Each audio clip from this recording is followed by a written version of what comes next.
আমরা যখন ডাক্তারি পেশাটায় আসি, আমরা কিন্তু আসলে মানুষের জন্য এই যে একটা স্বাস্থ্য সেবা, মানুষের চরম বিপদে তার পাশে দাঁড়ানোর যে সক্ষমতা, সেই জিনিসটা শেখার জন্য এবং সেই কাজটা করতেই আসে। তারপরে আমরা আস্তে আস্তে পেশাগত জীবনে ঢোকার আগেই ছাত্র অবস্থায় দেখতে পাই যে অন্য আমার যে বন্ধুরা জেনারেল লাইনে পড়তে গিয়েছে, তাদের চেয়ে আমার জীবনটা ইতিমধ্যে অনেক কঠিন হয়ে গেছে। সে সপ্তাহে 6 দিন ক্লাস করে, আমাকে 7 দিন পড়াশোনা করতে হয়। সে সপ্তাহে 5 দিন তার ক্লাসে কয়েক ঘন্টা করে গেলে তার ভালো রেজাল্ট নিশ্চিত করতে পারে, আমাকে ক্লাস করতে হয়, হসপিটালে রুগী দেখতে হয়।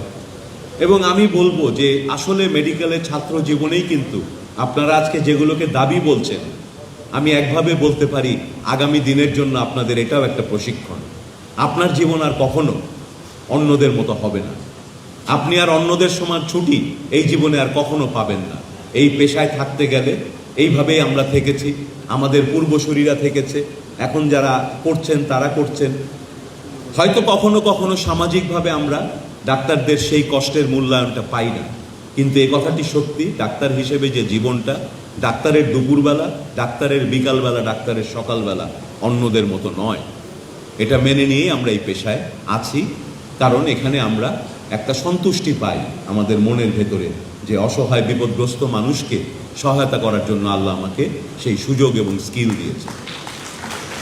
তা আমি আপনাদেরকে অনুরোধ করব, আমাদের যা কিছু নেই, যা কিছু সীমাবদ্ধতা, সেগুলো আমরা একসাথে সমাধান করব। কিন্তু আমাদের যে দৃঢ়তার জায়গাগুলো, আমরা যারা ডাক্তারি পেশায় আছি, আমরা যারা স্বাস্থ্য সেবার সাথে জড়িত আছি, আমাদের সবচেয়ে শক্তির জায়গাটুকু হচ্ছে আমরা কোনো না কোনোভাবে মানুষকে দিতে রাজি আছি বলেই এই পেশায় আছি। এটাই আমাদের গর্বের জায়গা, এটাই আমাদের শক্তির জায়গা। এটার থেকে কখনো আপনারা দুর্বল বোধ করবেন না।